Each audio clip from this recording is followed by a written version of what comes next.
예, 그래서 일주제는 소비기한 도입에 따른 ESG 가치 실천이라고 하는 주제입니다. 그래서 발제는 우리 손진혁 식품의약품안전처 주무관님께서 발제를 해주시겠고요. 토론으로는 우리 신윤영 이화여대 명예교수님께서 해주시고, 그리고 김원용 부장님께서 그 토론을 해주시겠습니다. 먼저 손진혁 우리 주무관님 소개해드리겠습니다.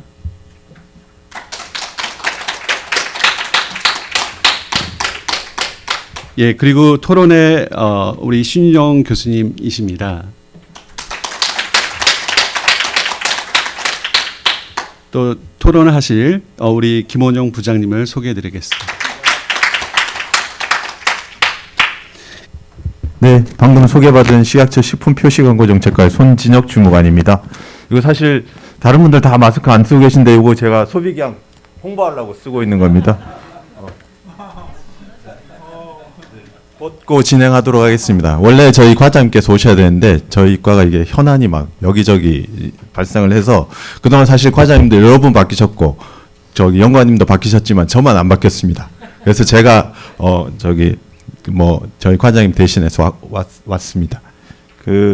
그동안 저희 소비기한 표시제, 식품표시광고정책과가 사실 생소하실 텐데 그거부터 설명을 드리자면 원래는 식품위생법에 있던 표시사항들, 축산물위생관리법, 그리고 뭐 수입식품 특별관리법, 여기에 표시 광고에 관한 내용들이 각 법에 산재되어 있었습니다. 근데 2018년에 그 내용들을 이렇게 엮어서 새로운 식품 등의 표시 광고에 관한 법률이 제정이 되었고 저희 과는 식품안전정책국 소속으로 표시와 광고에 관련된 업무를 총괄하고 있습니다.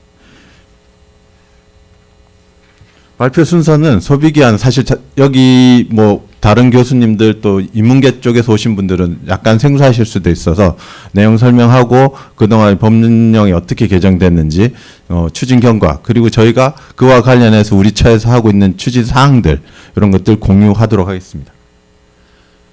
소비기한은 기존 유통기한은 말 그대로 유통 판매가 가능한 영업자 중심의 제도였습니다. 근데 소비기한은 말 그대로 섭취 가능한 기한을 명확하게 알려주는 소비자 중심의 제도라고 이해하시면 좋을 것 같습니다. 간략하게 그 정의를 좀 설명드리면 그 제품이 변질되거나 아니면 품질에 한계가 오는 품질 안전 한계 기한이라는 게 있는데 그거에 이제 약간의 안전 마진을 두어서 유통 기한을 한 60-70% 선으로 정했다면 소비 기한은 그보다 조금 더 연장된 개념이라고 이해하시면 좋을 것 같습니다. 그러면 왜 소비 기한을 도입하게 되었느냐? 배경은 저희가 이제 이 유통 기한을 기존에 말 그대로 유통 판매가 가능한 기한임에도 불구하고 이거를 완전히 식품을 폐기해야 되는 시점으로 오인하시거나 아니면 사실 아까 제가 안전마진 60-70% 때문에 사실은 일정 기간 지나도 섭취가 가능함에도 불구하고 이걸 먹어야 될지 버려야 될지 고민하시거나 아예 버려버리는 그래서 그로 인해 발생하는 식품 폐기물들이 많았었습니다. 그래서 다른 많은 외국에서도 그러한 문제점을 해결하기 위해서 기존에 다 소비기한을 운영하고 계셨고 결정적으로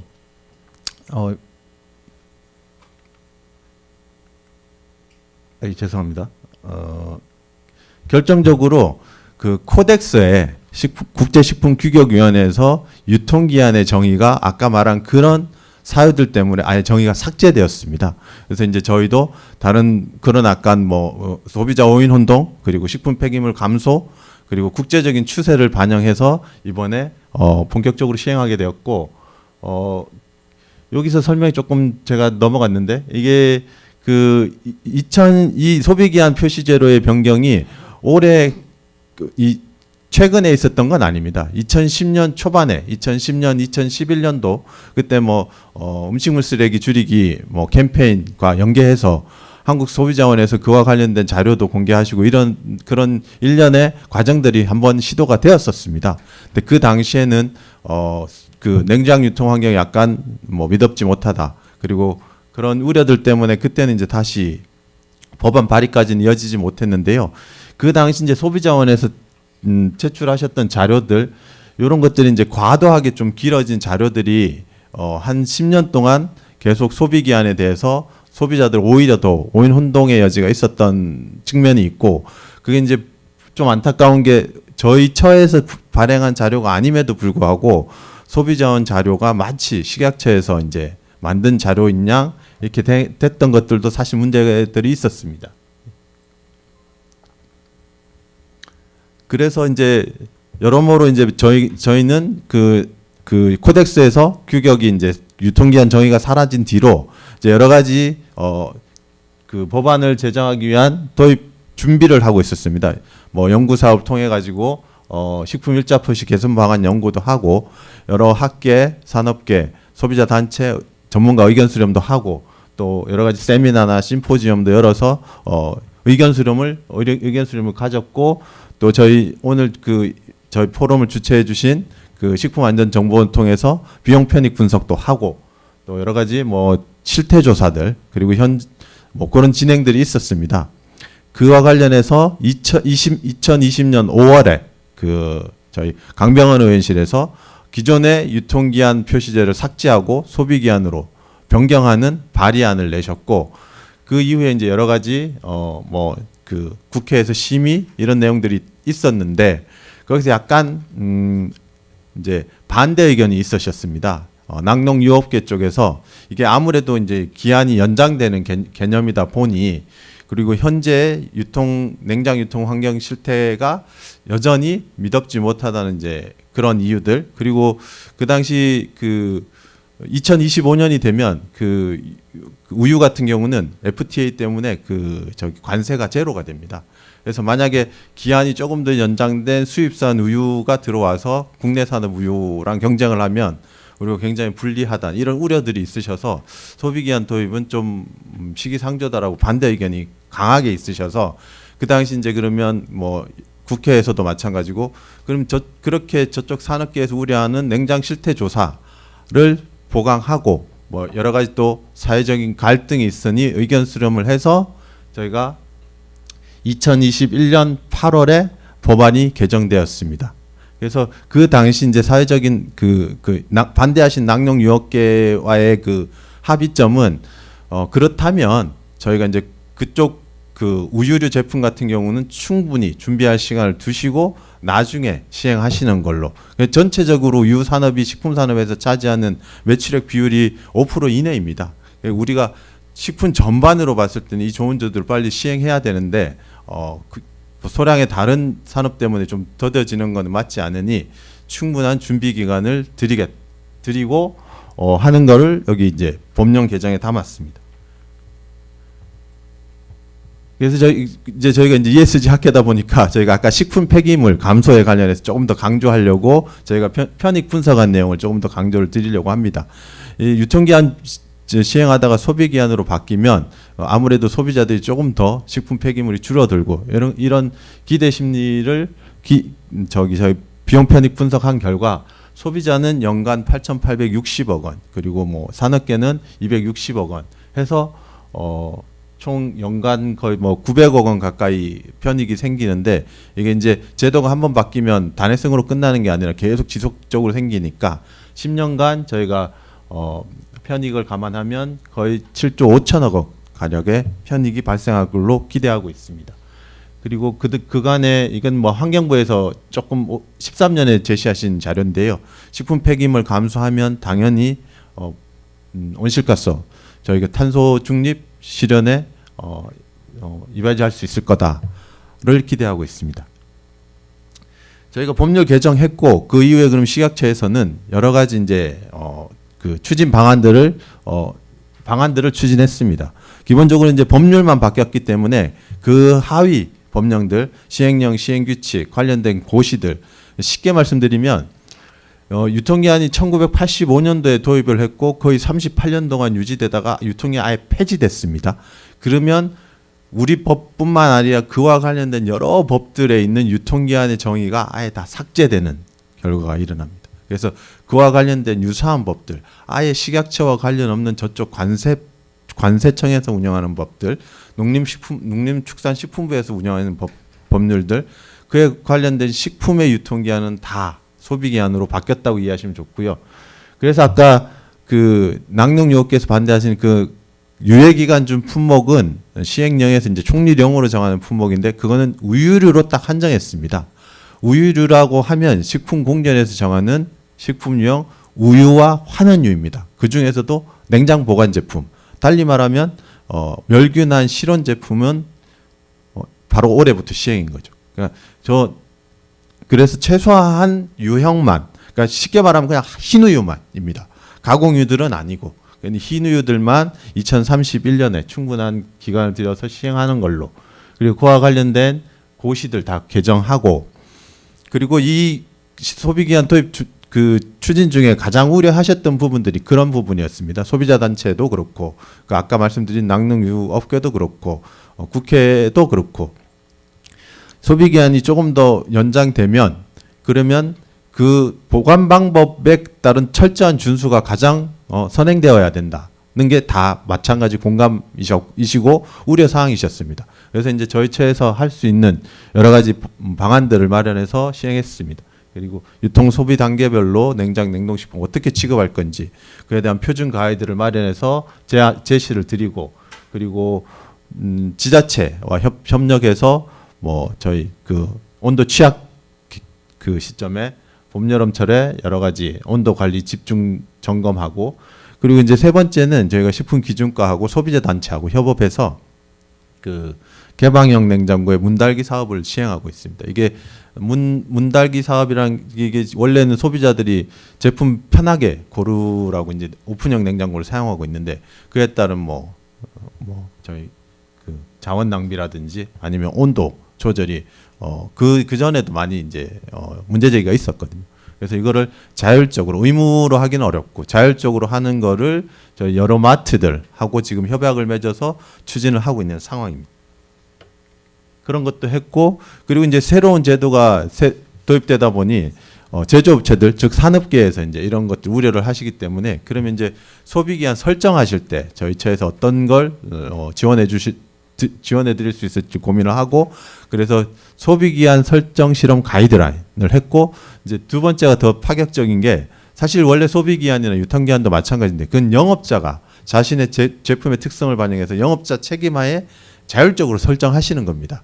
근데 이제 워낙 저희도 영세업체들도 많으시고 또 대기업들도 품목이 워낙 다양하기 때문에 큰 기업들은 3,000가지 이렇게 되거든요. 그러니까 그런 어려움들도 있고, 사실 저희가 2018년 8월에 개정이 되었고 시행은 23년 1월 1일이면 준비 기한 1년 4개월이라서 사실 길다면 길고 짧다면 짧은 기간일 수 있어서 산업계에서는 조금 더 충분한 준비할 수 있는 여러 가지 보완들을 요구를 하셨고, 그래서 저희가 그러면 그 국가에서 국가주 저희가 예산을 들여서 연구사업 통해서 각 제품마다 그전에는 권장 유통기한이라는 개념이 있었습니다. 그래서 이것도 권장 소비기한의 개념으로 일정 날짜를 제시해 드리는 사업을 추진하고 있습니다. 그게 지금 현재까지 매년 그 전체 식품용 286개인데 그 중에 제조일자 표시 대상들 빼고, 그리고 굳이 분말 제품 같이 장기간 보관할 수 있는 이런 제품들도 빼고, 그래서 전체 200개 유형에 대해서 해마다 50개씩 4년 동안 이런 설정 참고값을 제시하고 있고, 작년에 이제 처음 시행이 되었습니다. 그 사업을 시작했습니다. 그래서 지금까지 34개 유형에 대해서 한 480품목, 품목이라 하면 한 개 유형에 대해서 여러 가지 다양한 제품 형태들이 있습니다. 성상이 고형이냐 액상이냐에 따라서, 그리고 냉장이냐 냉동이냐에 따라서, 그 포장재질은 뭘 사용했냐에 따라서 이렇게 다양한 변수들이 있기 때문에 그런 것까지 고려해서 다양한 품목을 국가에서 제시하고, 이제 이게 저희가 더 정립이 되면 많은 업체에서 요 소비기한 설정 참고값을 인용하셔서 애초에 저희가 유통기한보다 기한이 약간 연장되는 개념으로 취지에 맞게끔 산업계에서 많이 도입하실 걸로 기대하고 있습니다. 이게 이제 시행일자는 23년 1월 1일부터 시행이었는데, 저희가 이제 시행 준비하기 전부터 산업계에서 가장 우려하셨던 게 그거였습니다. 그럼 기존에 찍어놓은 포장지를 어찌하리요? 입니다. 사실 이것도 저희 오늘 ESG 학회와 관련된 자원 절약과 가장 직결됩니다. 사실. 그래서 왜냐하면 식품업계는 저희가 이제 최소 발주량이라는 게 있습니다. 이게 동판을 찍어가지고 애초에 최소한 양을 찍어놓고 이걸 사용하시는데 법이 규정이 개정돼서 시행한다고 해서 그럼 그걸 버릴 수가 없으니 사실은 저희가 이제 그런 그 업계의 부담도 완화드리고 그런 자원 낭비도 방지하기 위해서 올해는 계도 기간을 부여하고 있습니다. 그 산업계에서는 이걸 유예라고 이해를 하시는데 유예가 아니라 법률은 시행이 되었습니다. 그래서 원래는 소비기한으로 표시해야 됩니다. 그래서 그 제목은 스티커를 붙이셔야 되는데 이 스티커를 붙이는 것마저도 비용이 들고 또 어렵다고 하시니 올해까지만 굳이 스티커로 수정 안 하시고 사용하실 수 있다가 계도 기간입니다. 네. 그렇게 작년에 저희가 뭐 위에는 이제 선적용인데 이것도 마찬가지입니다. 작년에 포장지를 이제 교체해야 되는 그 시점에 있는 분들은 작년에 바꾸면 올해 초에 또 바꿔야 되니까 그러면 준비되신 분들부터 빠르게 도입하실 수 있도록 선적용을 또 허용해 드리는 게 저희가 이제 규제 혁신 과제로 적극행정심의위원회 이런 여러 가지 절차를 통해서 도움을 드리고자 노력을 하였습니다. 그리고 이제 가장 중요한 게 지금 뭐 마찬가지 지금 현재 언론에서도 이제 우려하시고 또 이제 독려를 하시는 게 이제 이게 제가 아까 설명드린 대로 38년 만에 제도가 바뀌는 제도입니다. 그러다 보니 여전히 소비자들이 모르신다. 이제 영업자들은 사실 잘 모르시진 않는데 우려되는 건 이제 식품 제조 가공업 영업자들보다 즉석 판매 제조 가공업 영업자들 말 그대로 영세하신 영업자들은 아직 내용을 모르실 수도 있고 소비자들은 모르실 수 있으니 최대한 교육 홍보를 주력해야 되는 게 저희 이제 크나큰 과제입니다. 아까 그 규정 정비하고 여러 가지 뭐 가이드라인 만들고 이런 것들은 이제 가시적으로 다 드러났고 끝난 상태인데 여전히 내용을 모르신다고 하시니 다양한 노력들을 하고 있습니다. 그 소비기한 관련해서 저희가 저희 안전정보원에서 주력해서 저희 그 운영하고 계시는 식품안전나라 누리집이 있습니다. 거기에 소비기한 전용 홍보 저희 누리집 만들어서 거기 소비자 대상, 영업자 대상으로 이렇게 그 다양한 콘텐츠들, 그 다양한 연예인들, 인플루언서들 협업하고 그리고 특히나 이제 가장 감사한 게 뭐 다들 아시겠지만 교육 홍보라는 건 자원이 한정되어 있습니다. 그래서 뭐 열악한 예산을 가지고 여러 업체, 기관 뭐 이런 데서 그냥 도움을 많이 주셔가지고 특히나 이제 산업계에서 많이 도움을 주십니다.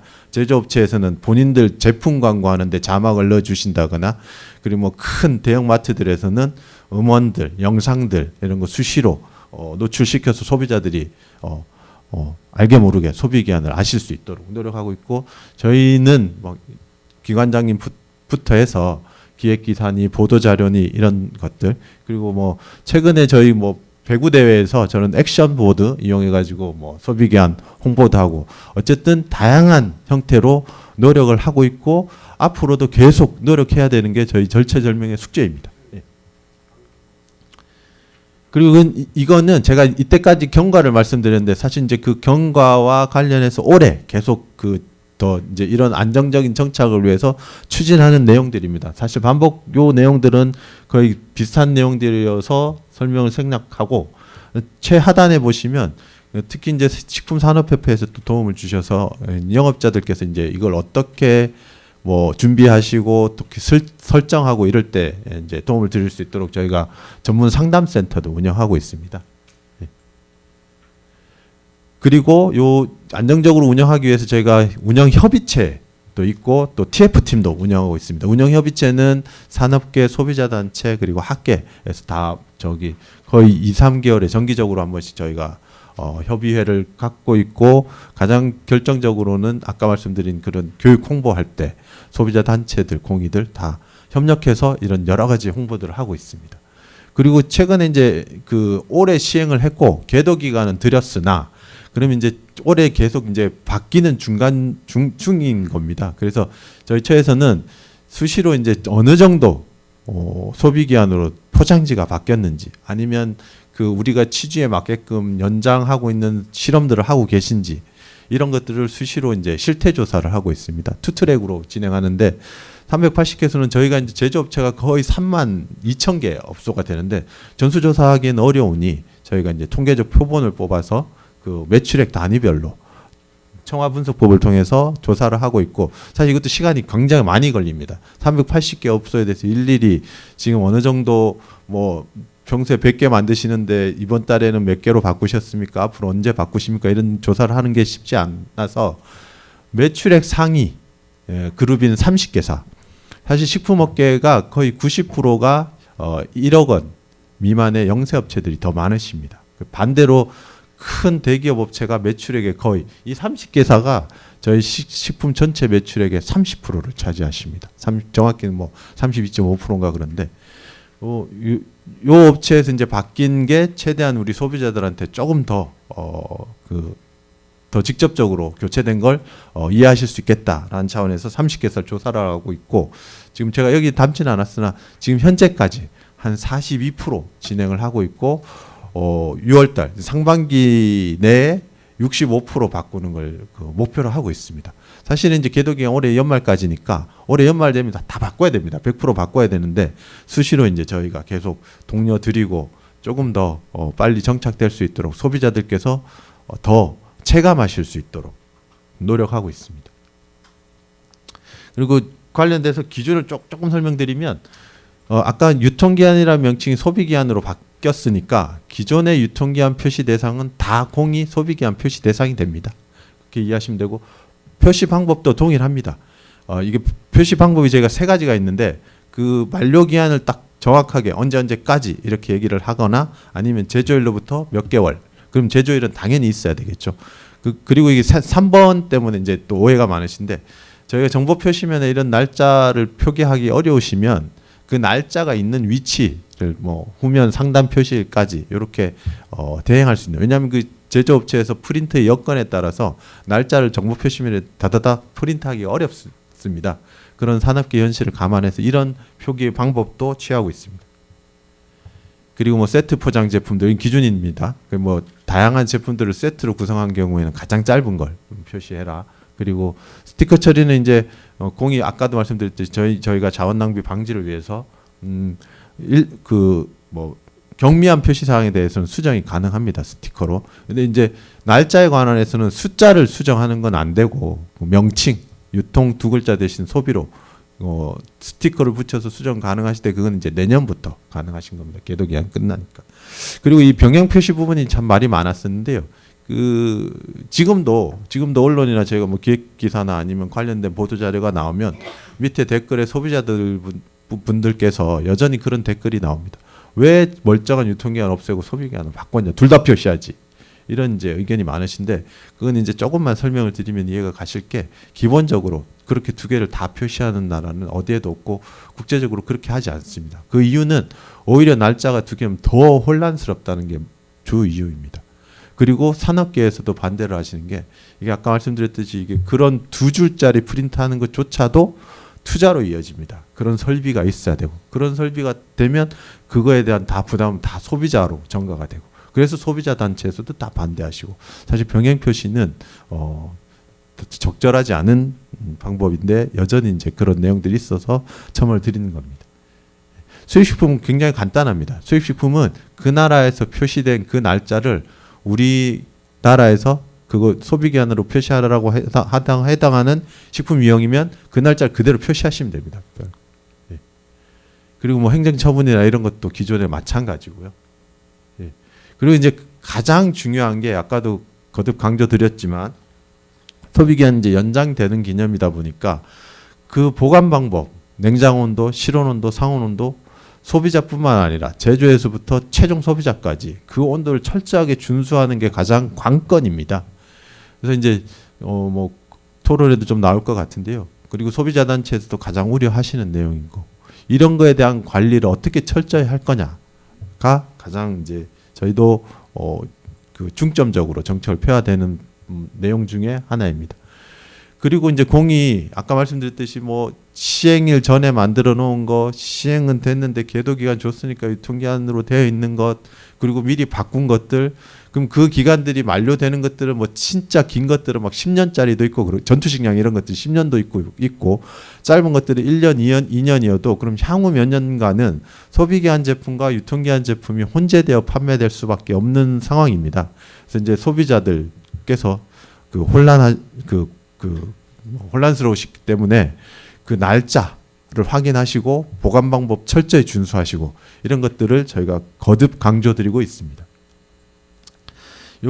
여기까지 소비 기한이고요. 여기 이제 ESG 학회여서 저희 과에서 이제 진행되고 있는 내용 중에 또 관련된 내용이 있어서 설명드리고자 합니다.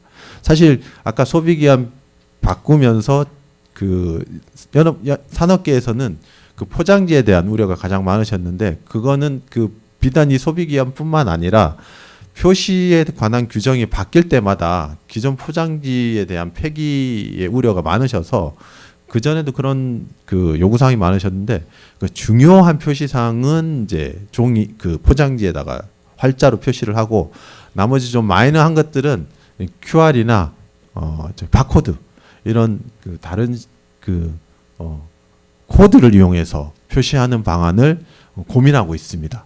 그래서 지금도 저희가 이제 다이렉트로 이제 바로 규정하기에는 이제 또 시장 상황도 확인하고 의견 수렴도 해야 되기 때문에 지금 QR 코드로 하고 있는 걸 시범 사업을 운영하고 있습니다. 지금 몇 개 업체가 참여하셔서 저 QR을 이제 딱 체크를 하면 표시는 의무 표시가 저희가 15가지, 16가지가 있는데 의무 표시 사항은 한 7, 8가지만 하고 나머지는 QR로 넣으면 만약에 규정이 바뀌더라도 산업계에서는 그 QR만 시스템만 바뀌면 되니까 그런 업무를 추진하고 있습니다. 그 외에 이제 부당한 표시 광고라든지 이런 내용들도 추진하고 있습니다. 네, 시간이 너무 길어졌는데 저는 여기에서 발표를 마치도록 하겠습니다. 네, 감사합니다.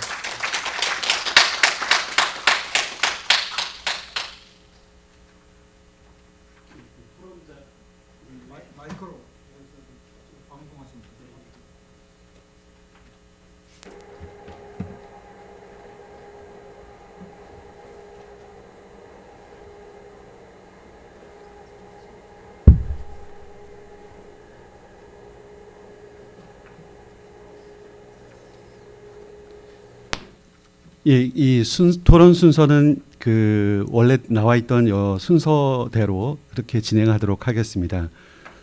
첫 번째 우리 신윤영 명예교수님께서 토론해 주시겠습니다. 안녕하십니까.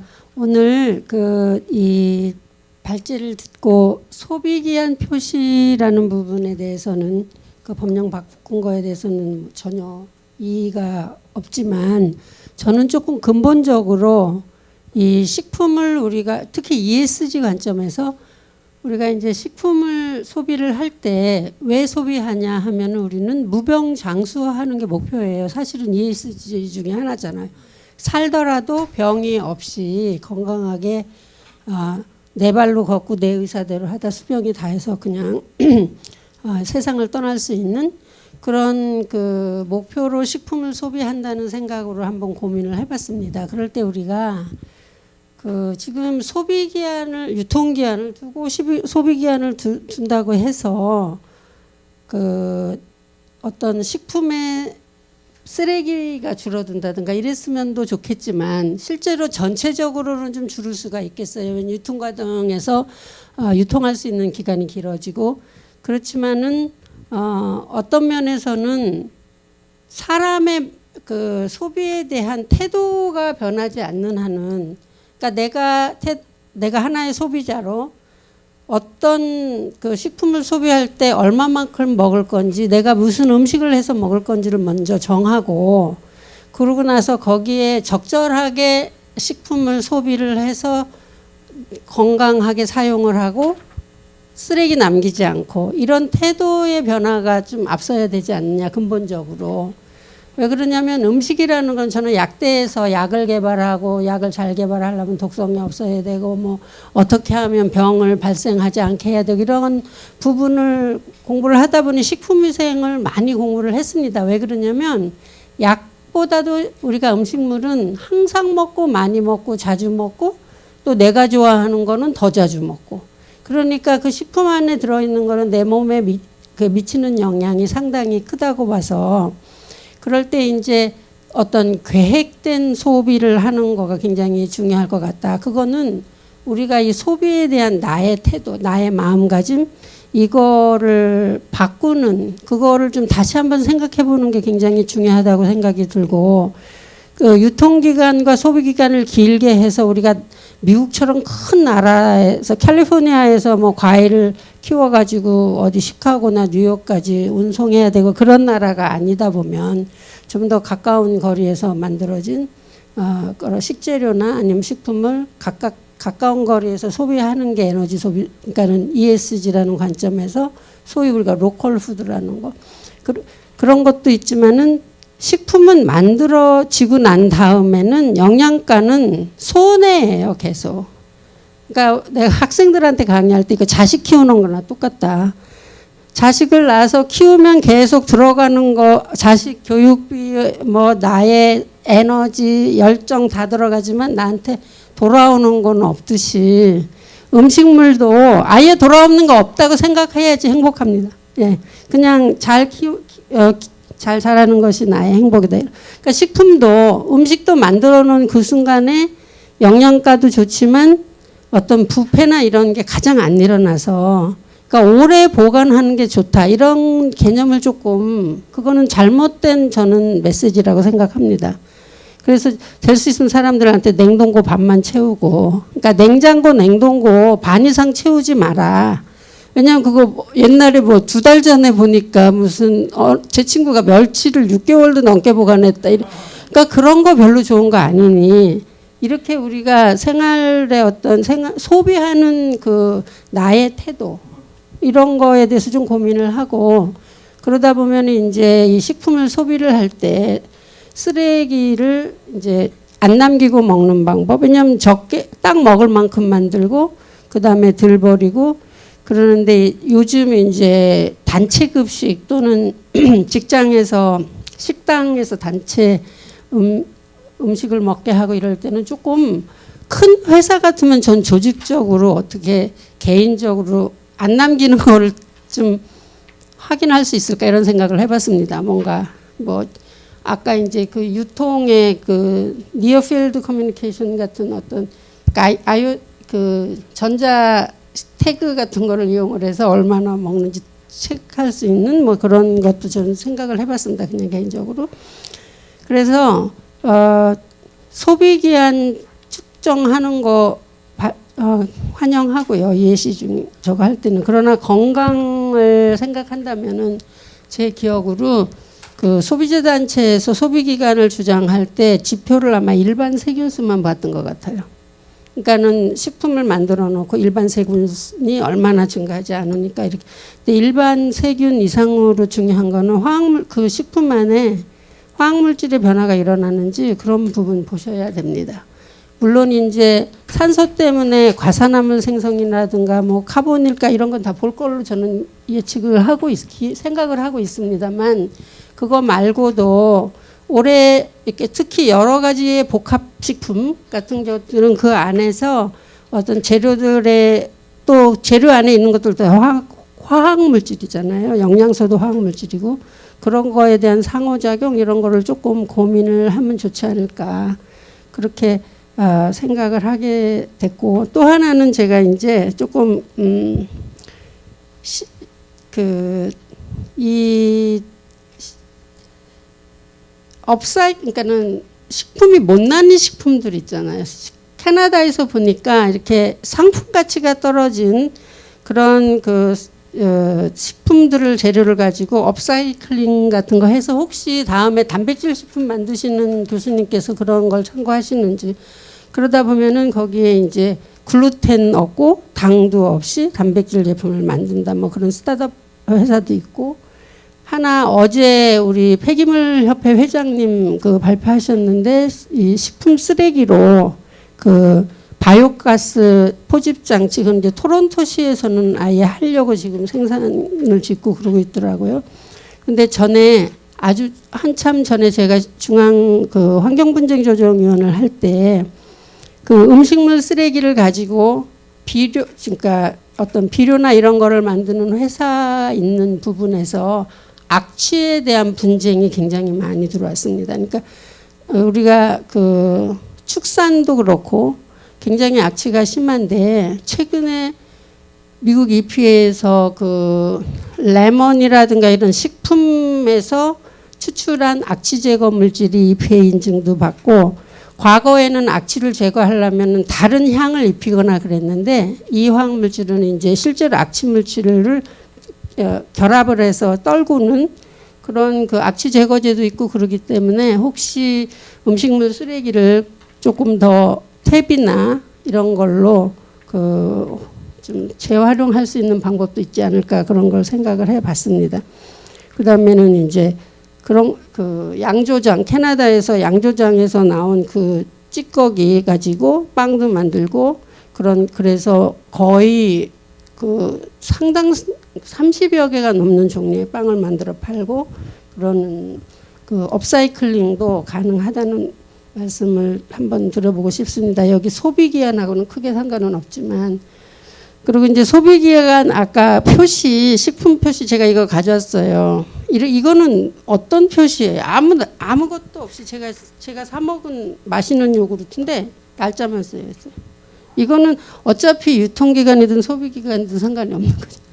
그냥 날짜만 찍혀 있어요. 아까 그게 아마 제가 설명드린 대로 소비기한 언제까지를 원래 정보 표시면에 표시해야 되는데, 예, 정보 표시면에는 뭐 이렇게 제시하신 것처럼 뭐 다 안 보이시겠지만 뚜껑 위에 있는 날짜가, 뚜껑 위에는 그냥 날짜만 있습니다. 그럼 이제 그 표시면에는 뭐 상단 윗면에 별도 표시 이렇게 돼 있고, 별도 표시를 보면 날짜가 있는 거지. 그런 표시 없어요. 제가 이거 올라고 일부러. 옆면에. 어쨌든 저 같은 사람은 일단 QR 이런 거 안 좋아해요. 딱 보면은 답답해요. 왜냐면 왜 그러냐면 한 번 찍혀서 잘 안 찍히고. 요거는 좀 이렇게 손가락을 잘 사용하는 젊은이들은 모르겠는데 어쨌든 그래도 저희를 교육을 시켜주시면 좋을 것 같고, 그다음에 제가 이제 이 식품안전정보원에 가서 챗봇을 해봤거든요. 절대로 답을 안 하는데 제가 질문을 잘못했는지 몰라요. 그러니까 이게 이 디지털이 아직은 저희가 익숙하지 않아서, 저는 그래도 교육을 좀 받을 만큼 받았다고 생각을 하는데도 안 돼서 이게 완전히 테크 스트레스가 너무 커요. 저희는 테크놀로지 때문에 받는 스트레스가 커서 이걸 어떻게 조금 고민을 해주시면 안 될까, 뭐 그런 생각을 그냥 막연히 해봅니다. 이상으로 마치겠습니다. 감사합니다.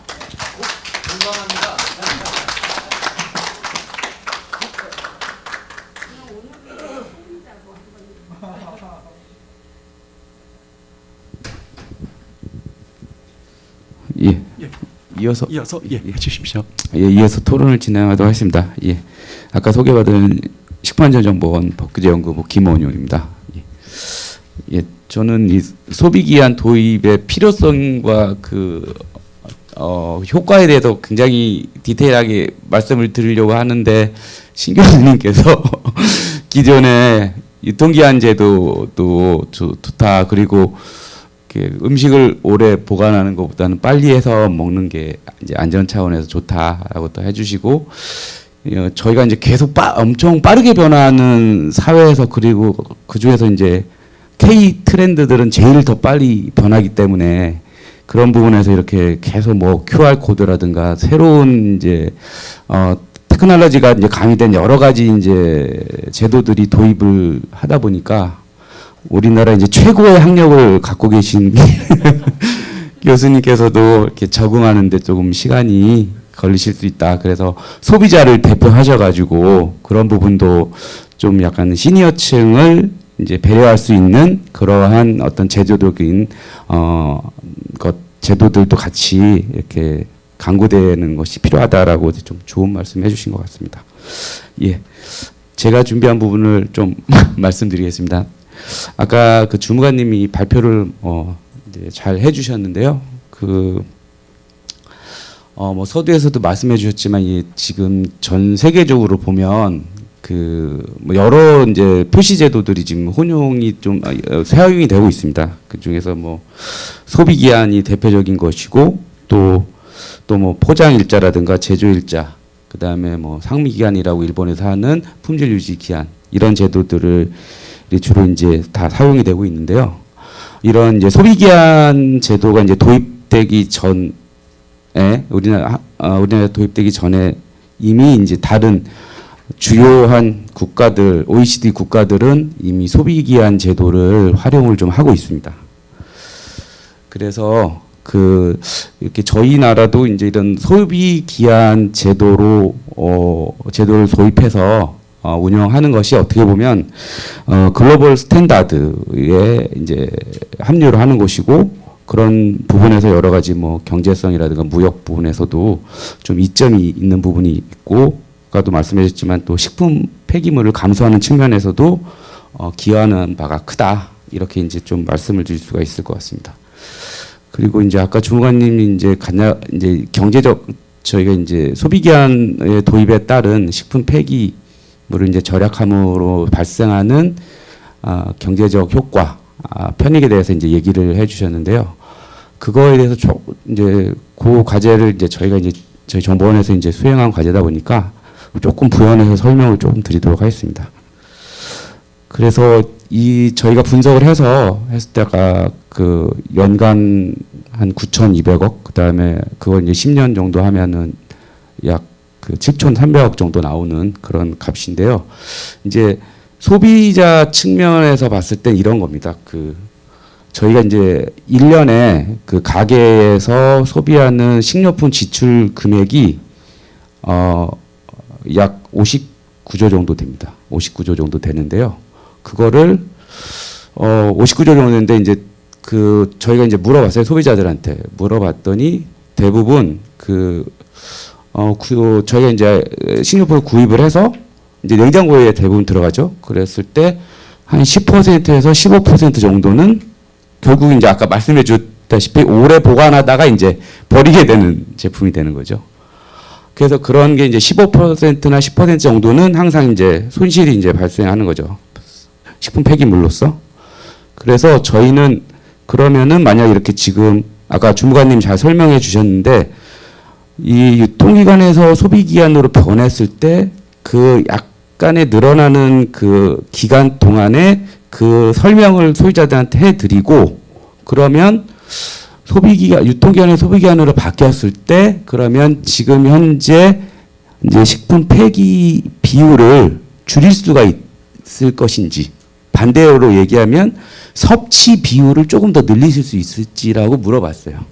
근데 저희가 그냥 단편적으로 물어보지 않고 식품 유형이 많이 있는데 그걸 대표적인 17개 유형을 선택을 해가지고 거기에 이제 유형별로 이제 소비자 설문조사를 했더니 값들이 이제 조금씩 다 다르게 나오긴 했습니다만, 이제 결국 평균적으로 값을 보면 약 1.51% 정도는 줄일 수 있다. 라는 이제 결론이 나왔습니다.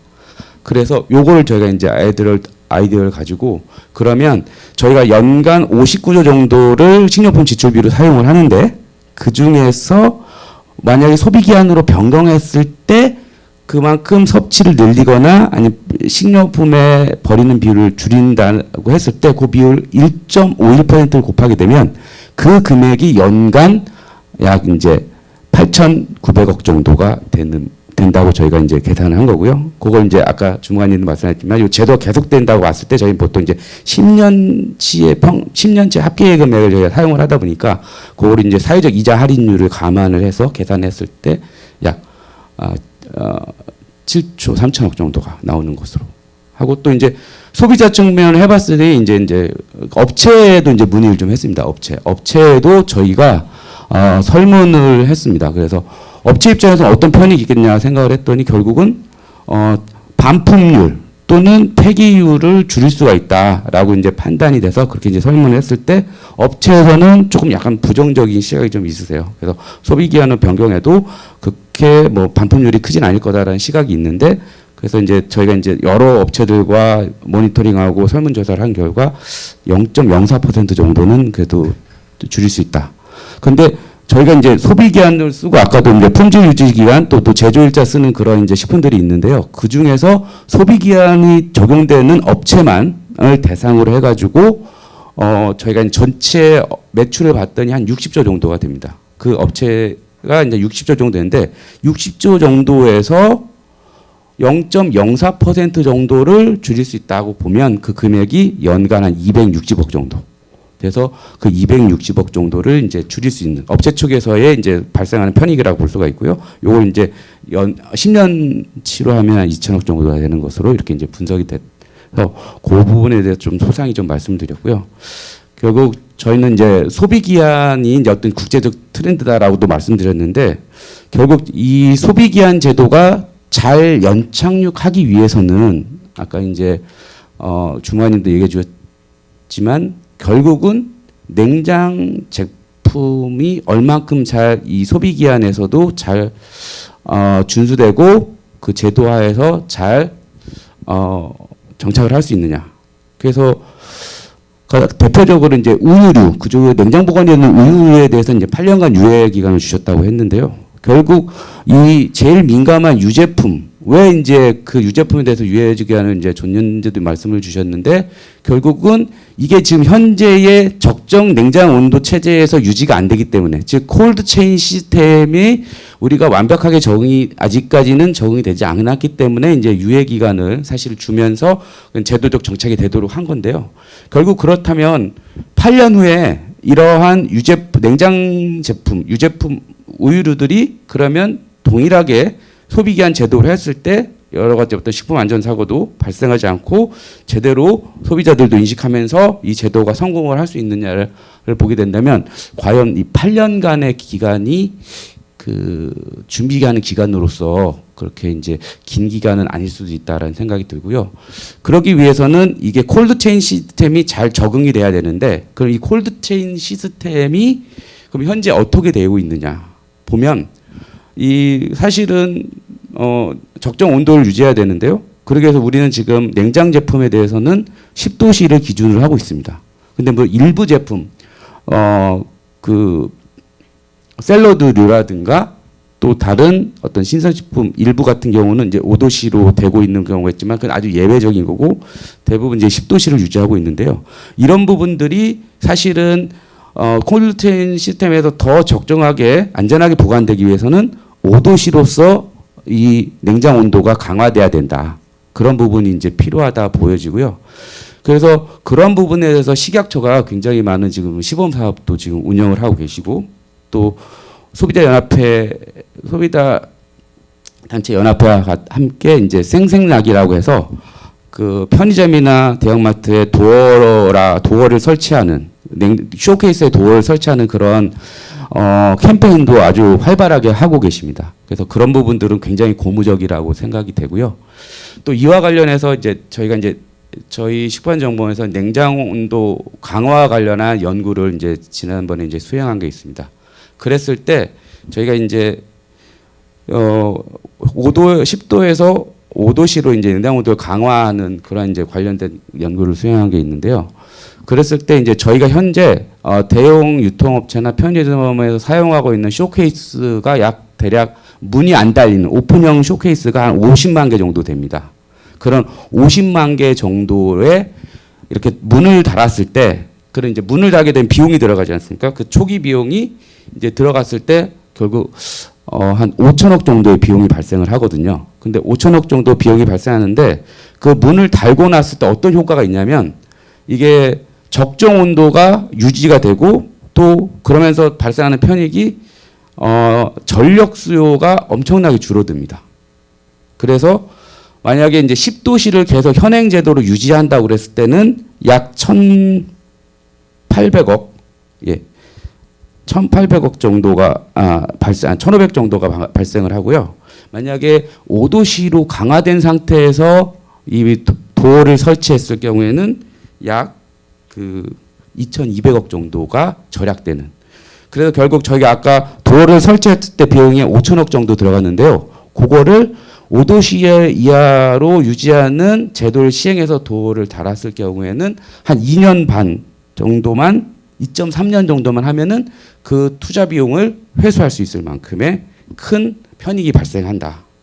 그래서 결국은 이 소비 기한의 관건은 이렇게 적정한 냉장 콜드 시스템을 유지하는 건데 그러기 위해서는 냉장 온도에 대한 5도씨에 강화하는 방안과 함께 도어락을 설치해서 적정 온도를 유지할 수 있는 이러한 제도적인 보완이 같이 수반이 돼야 된다. 그랬을 때 ESG 경영 차원에서도 전력에 대한 저희가 이제 아까 말씀드렸다시피 한 2.4년이면 5천억을 회수할 수 있을 만큼의 큰 전력을 세이브하고 거기에 대한 편익이 발생하기 때문에 결국은 이제 이 소비 기한을 통해서 결국 지금 유예되어 있는 이런 냉장 제품, 특히 우유류에 대한 부분들이 유예 기한 전에 이런 콜드 시스템을 정비하는 일환으로서의 냉장 온도 강화와 그 다음에 쇼케이스에 도어를 다는 이런 제도들에 대한 뒷받침들이 반드시 이제 좀 강구가 돼야 되고 이제 지속적으로 실천하고 계신데 좀 더 거기에 대한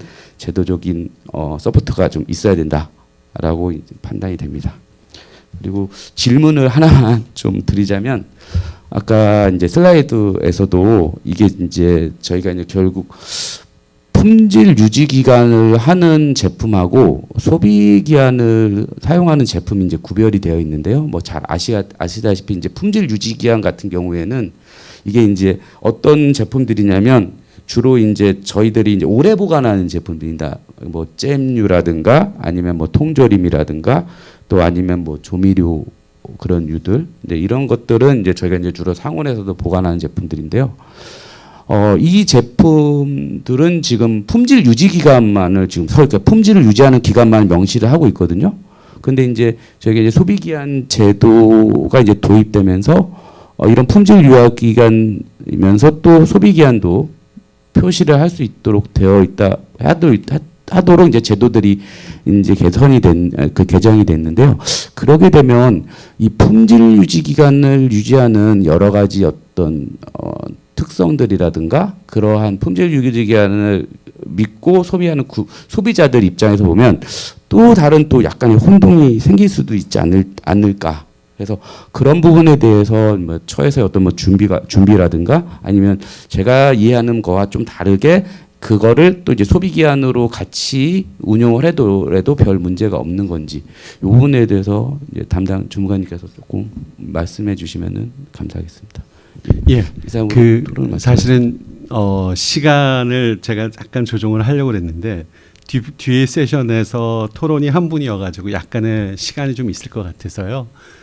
신 교수님께서 좀 뭐 말씀하실 게 있으시면 먼저 말씀을 주시고 플로어에서도 혹시 의견이 있으신 분 시간 관계상 맥시멈 두 분, 한 분이나 두 분 정도 의견을 받고 그리고 우리 손 주무관님께서 답변해 주시는 걸로 해서 이 세션을 마치도록 하겠습니다. 교수님 말씀해 주시겠습니다. 이 그 콜드 체인을 통한 이 수송을 얘기하다 보면 너무 길 것 같아서 근데 이제 그냥 넘어갈 수는 없을 것 같습니다. 첫째, 문을 닫는 거 좋은데요. 소비자들은 열려 있는 상이 있고 문 닫려 있는 데 있으면 열려 있는 데 갈 거예요. 제가 여름에 에어컨 그 문 열고 키지 말라 이거 굉장히 단속 그거 하러 많이 다녔거든요. 그리고 제가 여름에 묵을 안 먹어요. 왜 그러냐면 제가 의외로 쓸데없이 그 광고 감시 이런 걸 지금 아마 식약처에 있을 거예요. 조명단. 여름에 그 묵이나 이런 거 배달하는 차들이 냉장차로 해야 되는데 여름에 냉장을 하게 되면 한 20만 원 더 든대요. 제가 그 아저씨 붙들고 물어봤거든요.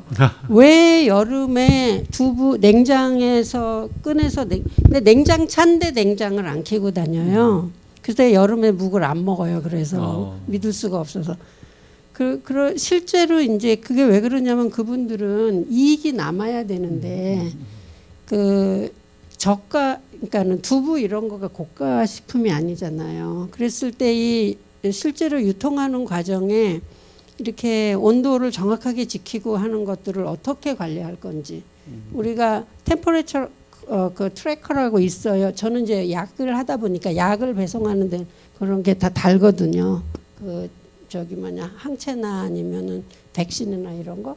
그러니까 그렇게까지 하실 건지 아니면 만약에 유통에 비용이 들어갈 텐데 그럼 그게 다 가격으로 올라올 건데 그런 부분을 어떻게 하실런지 이런 부분 있고 아까 역시 우리가 ESG를 잘 하려면 소비자도 조금 불편을 겪어야 되거든요. 우리가 불편을 겪는 훈련을 해야 돼요.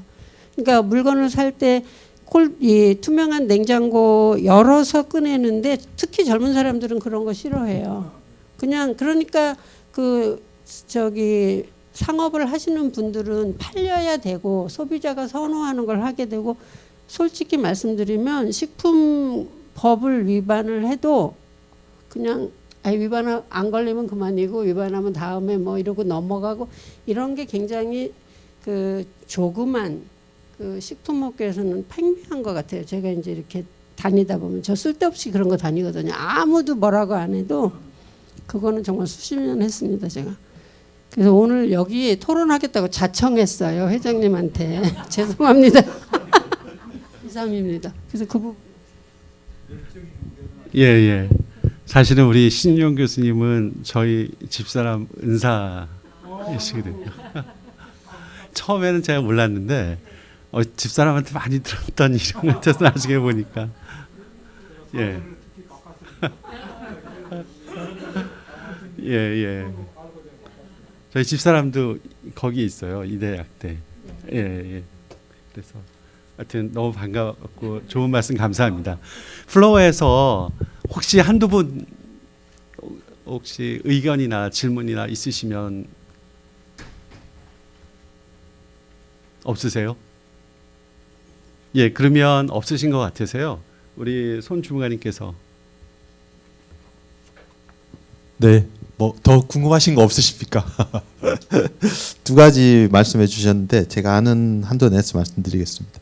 품질 유지 기한은 그 저희가 그 식품등의 표시 기준에서도 정의를 정하고 있고 품목들을 정하고 있습니다. 근데 이제 소비 기한은 공의 유통 기한도 마찬가지였고요. 그 기한을 경과해서 뭐 판매하거나 제조에 이용하거나 보관하는 것까지도 다 행정처분의 대상이었습니다.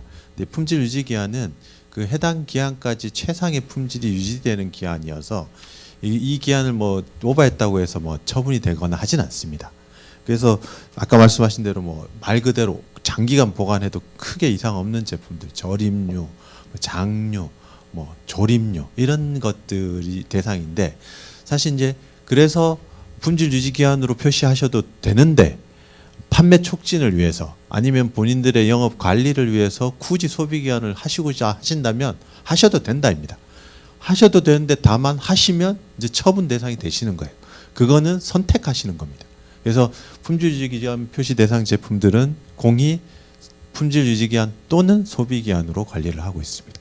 그리고 아까 그 이제 교수님께서 말씀해 주신 것 중에 제가 첫 단에 말씀해 주신 게 너무너무 좋은 아이디어다. 이게 뭐 날짜를 따지고 보관하고 이것보다 아까 태도를 말씀하셨는데요.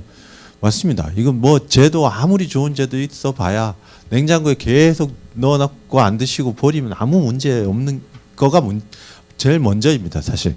그래서 아까 저희가 지금 뭐 교육 홍보의 주력을 보관 방법 주력 뭐 잘 지키시고 날짜 확인하시고 이런 것도 중요한데 더 거기 추가해서 필요하신 만큼 구매하시고 빨리빨리 드셔라. 요거를 맞습니다. 교육 공부에 주력해야 되겠다는 굉장히 좋은 아이디어를 주신 것 같고 그리고 아까 냉장원도 말씀하셨는데 저희도 참 그 딜레마입니다. 딜레마인 게 맞습니다.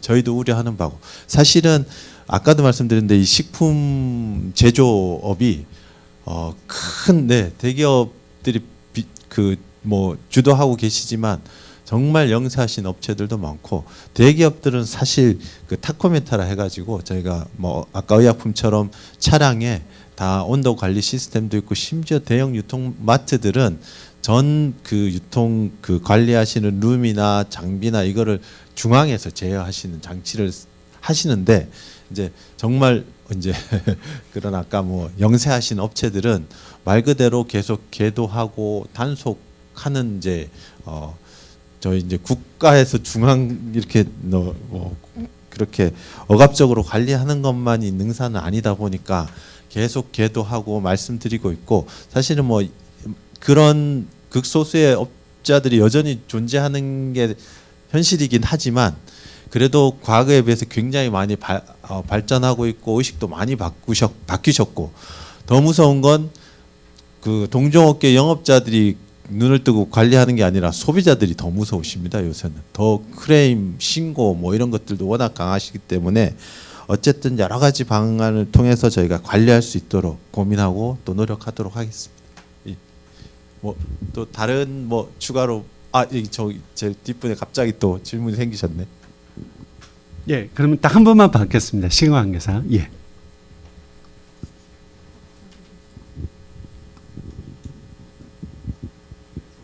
저 끝에 계신 분.